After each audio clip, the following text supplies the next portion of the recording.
December 3, 1944. A transport truck rumbled through the frost-covered hills of eastern Tennessee, carrying 47 female prisoners of war toward an uncertain future. Inside the canvas-covered vehicle, German women sat in rigid silence, their faces pale and drawn beneath the dim winter light filtering through the fabric. They wore the remnants of their auxiliary corps uniforms, now threadbare and stained from weeks of transit through military processing centers. But it wasn't the cold that made them shiver. It was the knowing emptiness that had become their constant companion. The hunger they never spoke about, because speaking of it made the pain more real. Liesl Bauer, who insisted everyone call her Lise, pressed her hand against her hollow stomach and tried to remember the last substantial meal she had eaten. She was 20 years old, though the gauntness in her cheeks made her appear older. She had served as a radio operator in France, believing she was contributing to her country's defense.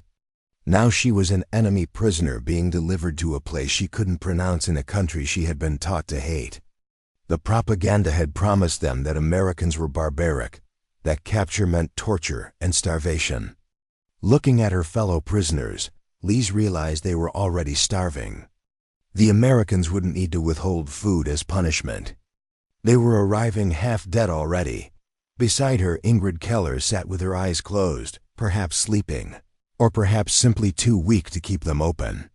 Across from them, Marta Wace, who everyone called Marta, clutched a small cloth bag containing her only possessions. Her lips moved silently, and Lise recognized the shape of prayers she herself had stopped saying weeks ago. What God would listen to the prayers of defeated soldiers. The oldest among them, 28-year-old Helene Krauss, maintained the rigid posture of her training, despite the obvious exhaustion in her frame.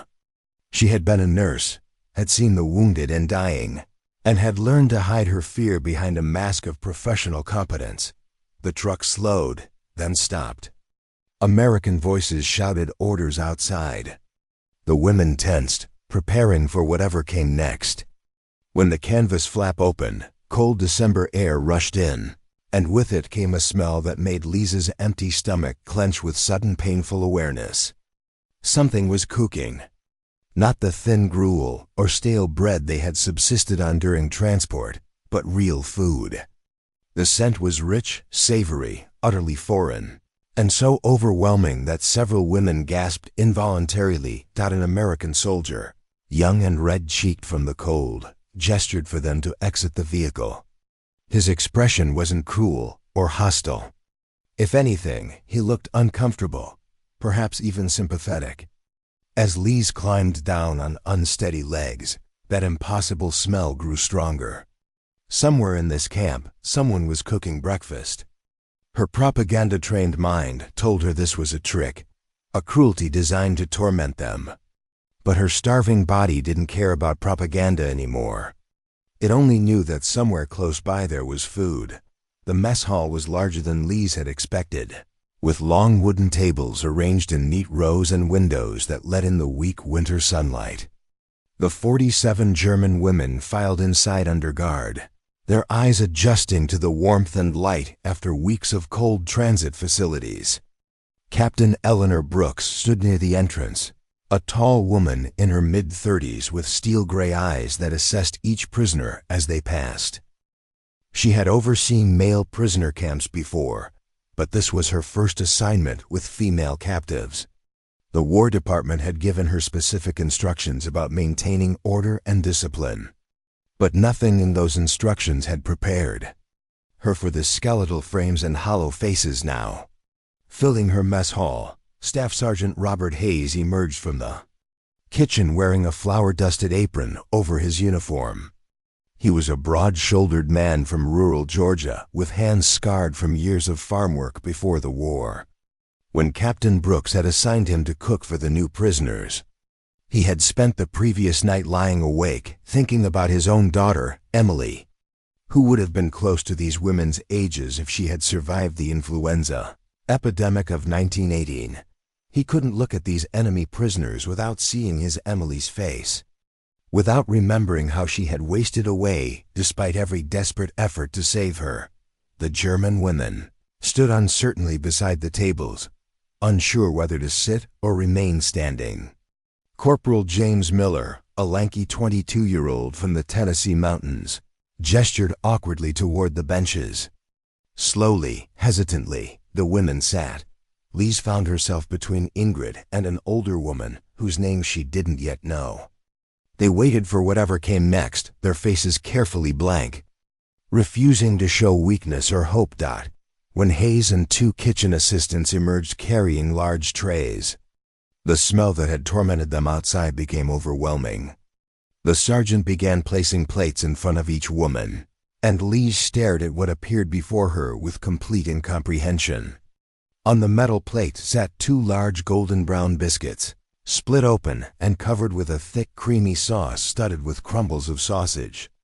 Steam rose from the food, carrying with it a richness that seemed impossible. Beside the biscuits sat scrambled eggs, actual eggs, fluffy and yellow. A small portion of fried potatoes completed the plate. It was more food than Lise had seen in months.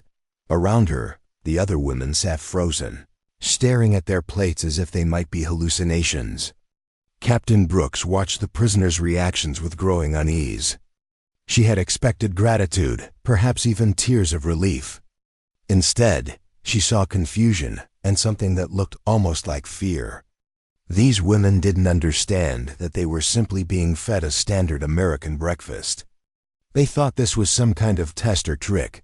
She nodded to Hayes, who picked up his fork and began eating. His message was clear. This food was real, and they were permitted to eat it. The first bite changed everything. Lise lifted her fork with trembling hands, half convinced that the food would be snatched away before it reached her mouth. But no one stopped her. The biscuit was still warm, soft as a cloud. And when she tasted the gravy, something inside her chest cracked open. Earl Hayes had learned to make biscuits and sausage gravy at his mother's elbow in their farmhouse kitchen outside Monroe, Georgia. She had died in 1938, taking with her the warmth that had made their small house feel like the center of the world. His father had followed 2 years later, and Earl had enlisted shortly after, carrying with him the recipes and techniques his mother had taught him during countless Sunday mornings. Cooking had become his way of honoring her memory, of keeping alive the lessons about dignity and care that she had instilled in him from childhood. She had always said that feeding someone was an act of respect, that no matter how little you had, you shared it with grace and generosity. When Captain Eleanor Brooks had informed him that he would be cooking for female German prisoners, Earl's first reaction had been to refuse. These were enemy soldiers, women who had served the same regime that was killing American boys across Europe. But that night, alone in his quarters, he had pulled out the photograph he carried of his daughter Emily. She had been 7 when the influenza took her. Small and fragile and utterly helpless against the disease that ravaged their community. He remembered holding her burning body, watching her waste away, feeling utterly powerless to save her. The memory of her hunger in those final days, when she was too sick to eat, but still asked for her mama's biscuits, had never left him. Looking at the German women in his mess hall that first morning, Earl saw that same helpless fragility. These weren't the fierce warriors of propaganda posters. They were starving girls, some barely older than his Emily would have been. Their hollow cheeks and sunken eyes spoke of prolonged deprivation, of bodies consuming themselves to survive.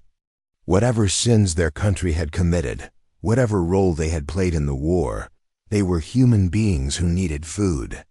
His mother would have fed them without question, would have considered it an obligation rather than a choice.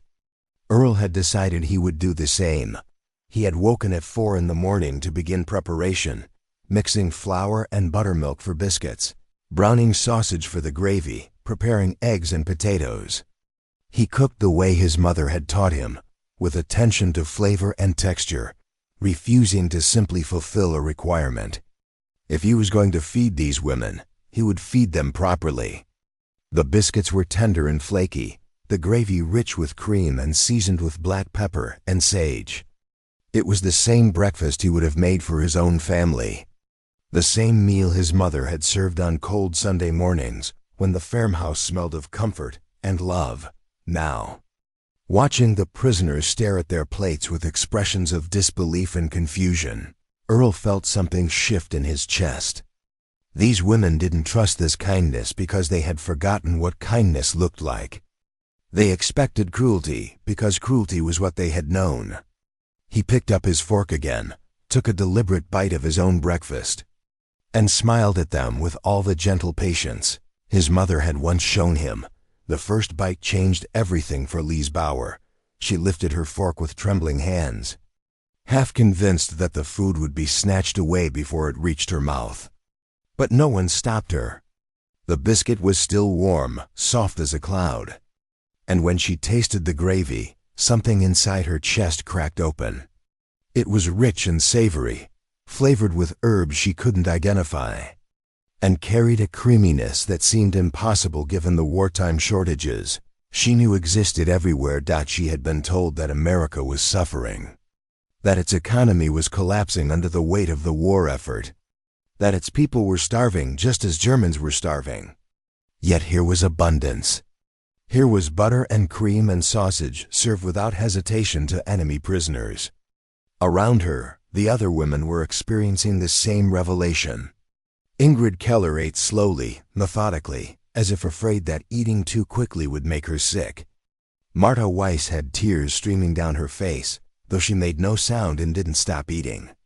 Helene Krauss, the nurse who had maintained her rigid composure through everything, sat with her fork suspended halfway to her mouth, staring at the food as if it were a mathematical problem that didn't calculate correctly. The propaganda had been so certain, so convincing. Americans were the enemy, brutal and cruel and morally inferior. Yet here they sat, being fed better than they had eaten in their own country for years. The cognitive dissonance was almost painful. Lise tried to reconcile what she was experiencing with what she had been taught.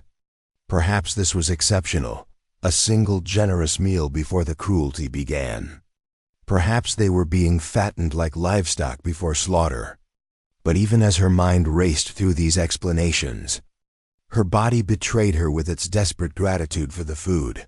She finished everything on her plate, using the last piece of biscuit to soak up the remaining gravy, unwilling to waste a single drop. When the kitchen assistants came around offering seconds, Lise watched in amazement as several women timidly raised their hands, and they were served again without comment or judgment. Over the following days, the pattern continued. Breakfast arrived each morning with the same impossible abundance. Biscuits and gravy, eggs, sometimes bacon or ham, occasionally grits that the American soldiers tried to explain, but which remained mysterious to German palates. Lunch brought sandwiches made with soft white bread, thick slices of meat, and crisp lettuce.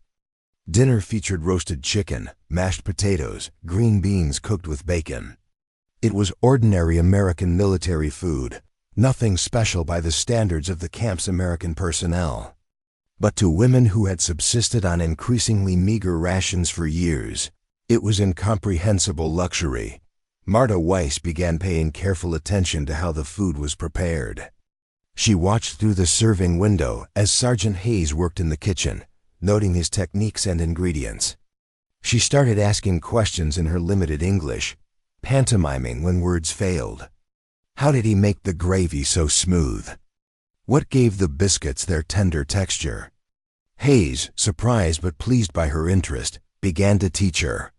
He showed her the ratio of flour to fat, the importance of cold butter, the technique of cutting rather than stirring. Food became a language they could share across the barrier of war. The exchange became more than just cooking lessons. It became a vocabulary for discussing things that were too difficult to address directly. When Ingrid Keller taught Corporal James Miller how to make spatzel, she talked about her grandmother's farmhouse in Bavaria, about Sunday dinners that felt like a lifetime ago.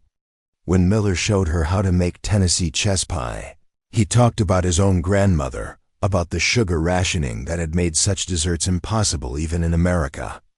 Across flour-dusted tables and steaming pots, memories of loss and longing were shared without needing to be fully understood. Food became the language through which former enemies discovered their common humanity. 3 weeks into their captivity, the German women had begun to regain small amounts of weight.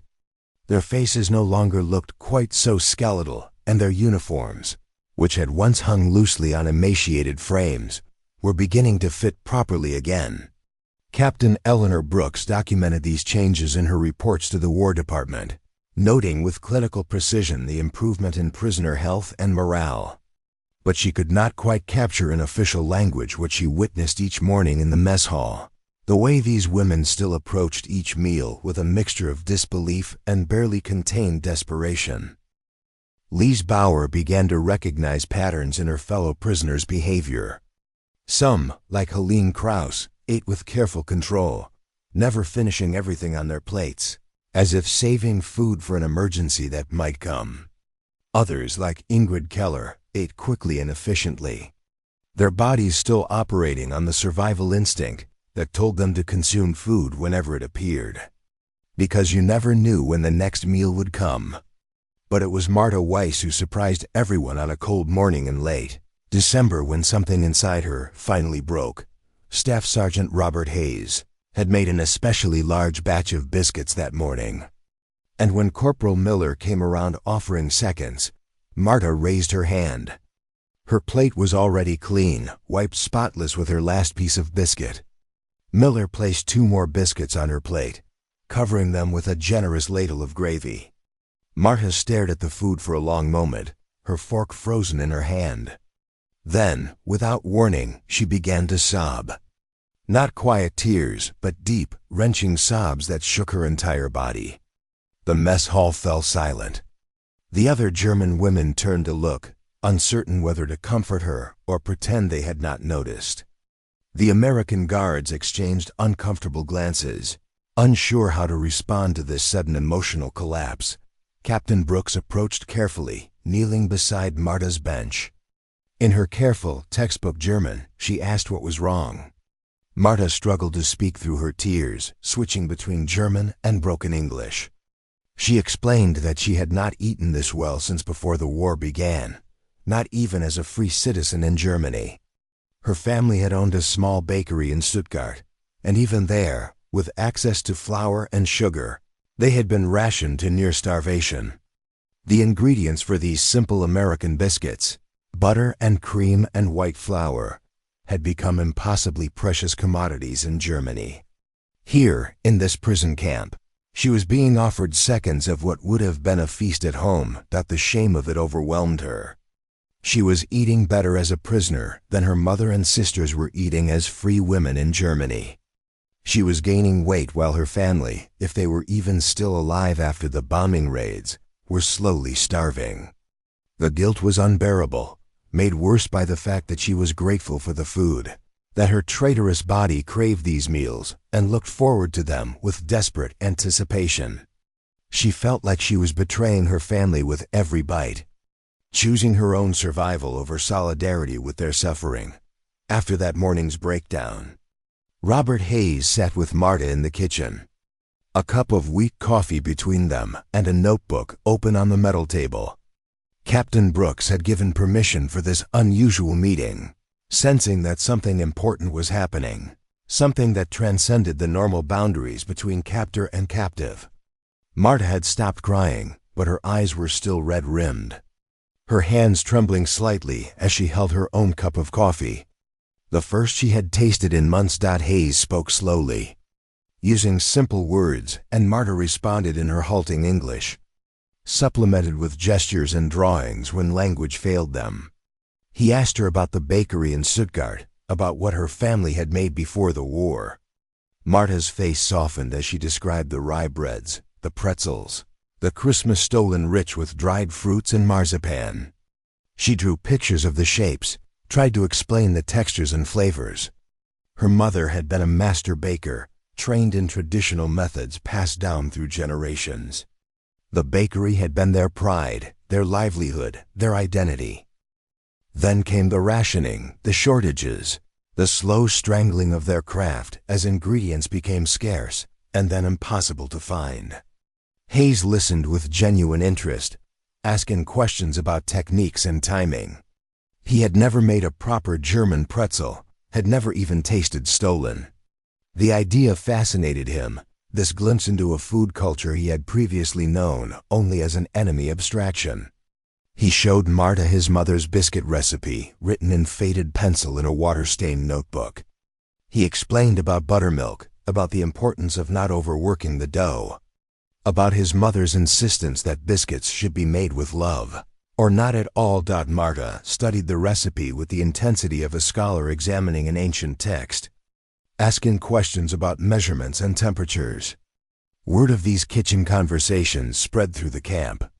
Other German women began requesting permission to learn American cooking.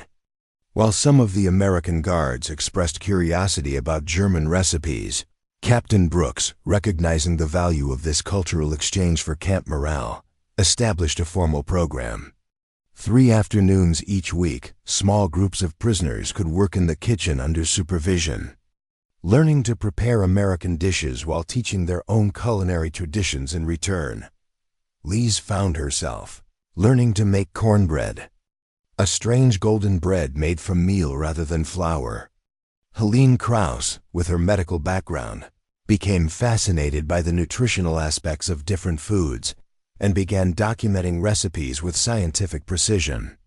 The exchange deepened, becoming not just about sustenance, but about rebuilding trust, about finding small pieces of normalcy in a world still broken by war.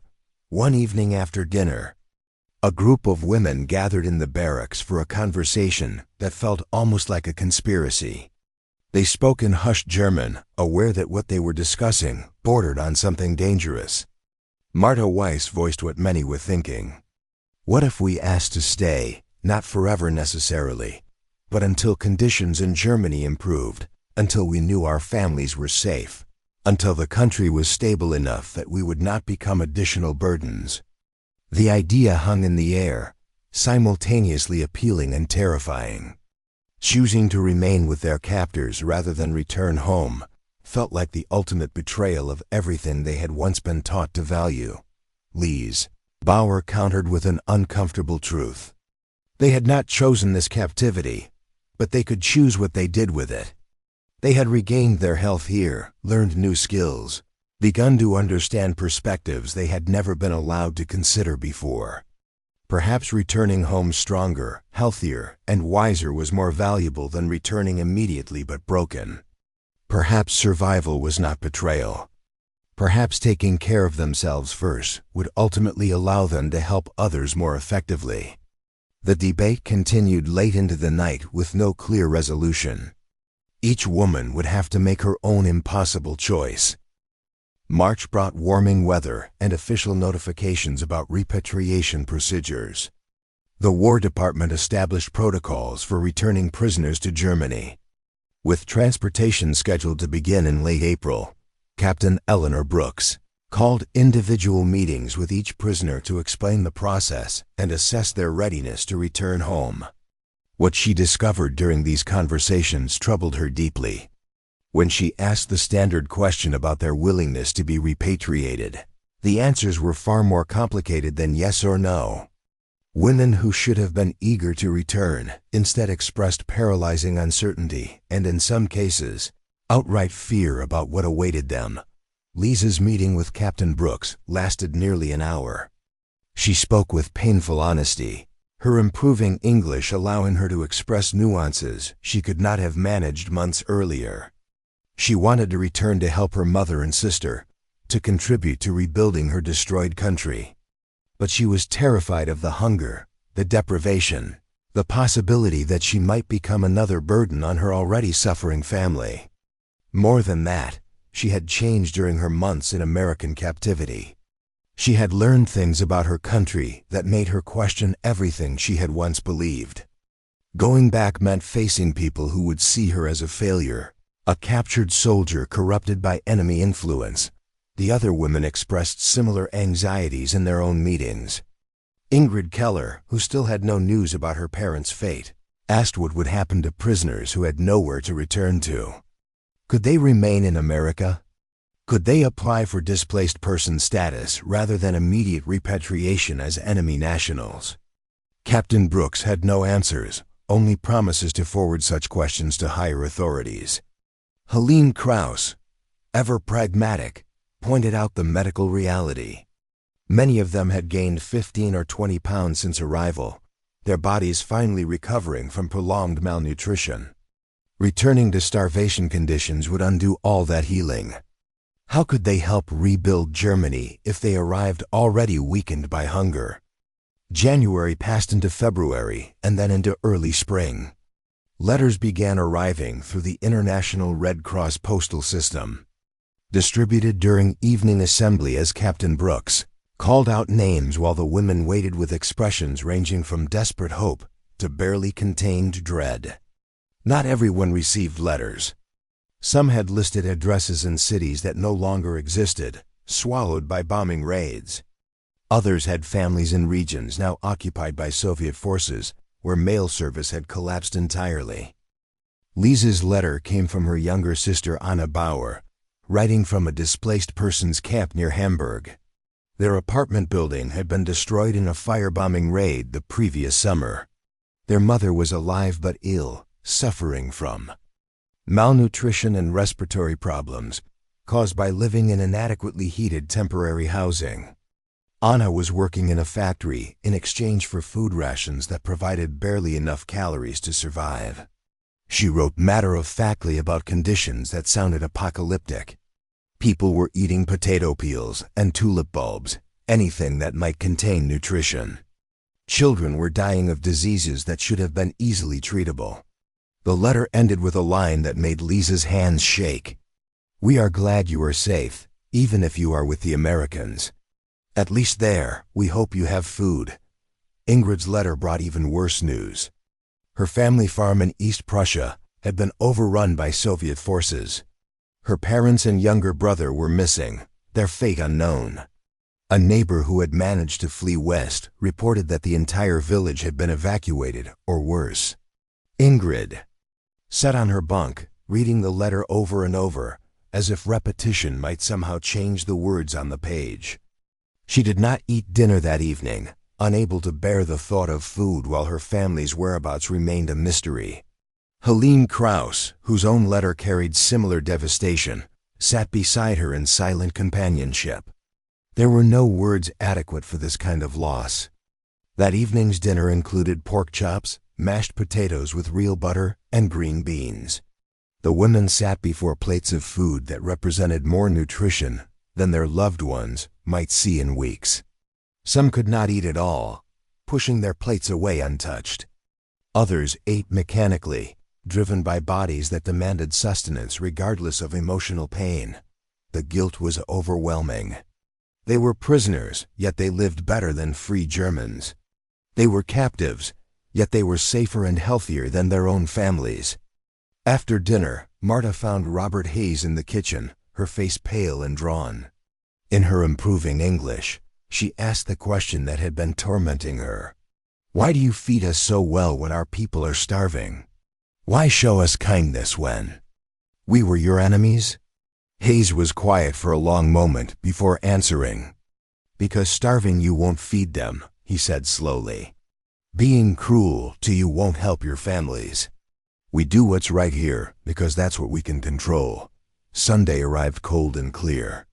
The mess hall had been rearranged so that the long table seated mixed groups rather than segregated ones.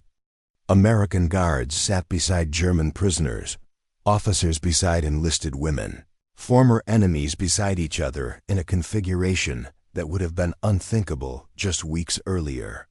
Captain Eleanor Brooks gave a brief speech in English, which Lise translated into German.